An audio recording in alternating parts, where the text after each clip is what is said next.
We'll now recognize the gentleman from South Carolina, Mr. Gowdy, for 5 minutes. Good morning, Director Comey. Secretary Clinton said she never sent or received any classified information over her private email. Was that true? Our investigation found that there was classified information sent. So it was not true? Right. That's what I said. Okay. Well, I'm looking for a little shorter answer, so you and I are not here quite as long. Secretary Clinton said there was nothing marked classified on her emails, either sent or received. Was that true? That's not true. There were a small number of portion markings on, I think, 3 of the documents. Secretary Clinton said, I did not email any classified material to anyone on my email. There is no classified material. Was that true? There was classified material emailed. Secretary Clinton said she used just one device. Was that true? She used multiple devices during the 4 years of her term as Secretary of State. Secretary Clinton said all work-related emails were returned to the State Department. Was that true? No, we found work-related emails, thousands, that were not returned. Secretary Clinton said neither she nor anyone else deleted work-related emails from her personal account. Was that true? That's a harder one to answer. We found traces of work-related emails on devices or in Slack space, whether they were deleted or whether when a server was changed out, something happened to them. There's no doubt that there were work-related emails that were removed electronically from the email system.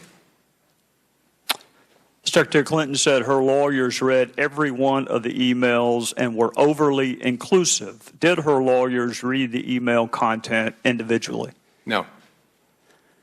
Well, in the interest of time, and because I have a plane to catch tomorrow afternoon, I'm not going to go through any more of the false statements, but I am going to ask you to put on your old hat.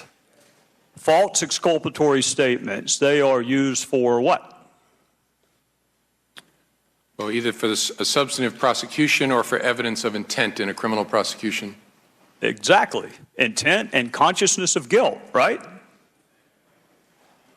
Is that right? Right. Consciousness of guilt and intent. In your old job, you would prove intent, as you just referenced, by showing the jury evidence of a complex scheme that was designed for the very purpose of concealing the public record. And you would be arguing, in addition to concealment, the destruction that you and I just talked about, or certainly the failure to preserve. You would argue all of that under the heading of intent. You would also be arguing the pervasiveness of the scheme, when it started, when it ended, and the number of emails, whether they were originally classified or up-classified. You would argue all of that under the heading of intent. You would also probably, under common scheme or plan, argue the burn bags of daily calendar entries or the missing daily calendar entries as a common scheme or plan to conceal.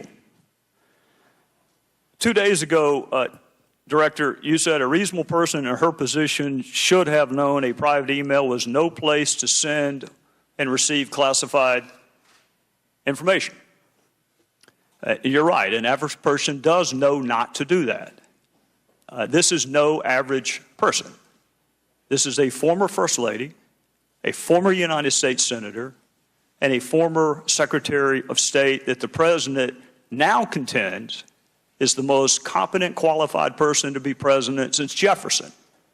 He didn't say that in 2008, but he says it now. She affirmatively rejected efforts to give her a state.gov account. She kept these private emails for almost 2 years and only turned them over to Congress because we found out she had a private email account. So you have a rogue email system set up before she took the oath of office, thousands of what we now know to be classified emails, some of which were classified at the time. One of her more frequent email comrades was in fact hacked, and you don't know whether or not she was. And this scheme took place over a long period of time and resulted in the destruction of public records, and yet you say there is insufficient evidence of intent. You say she was extremely careless, but not intentionally so.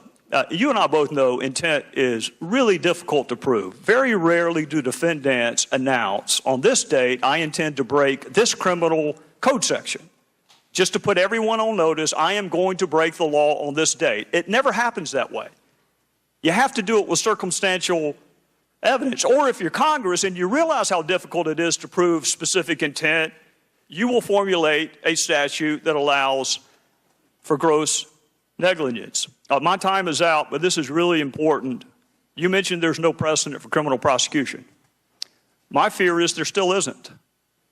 There's nothing to keep a future Secretary of State or President from this exact same email scheme or their staff.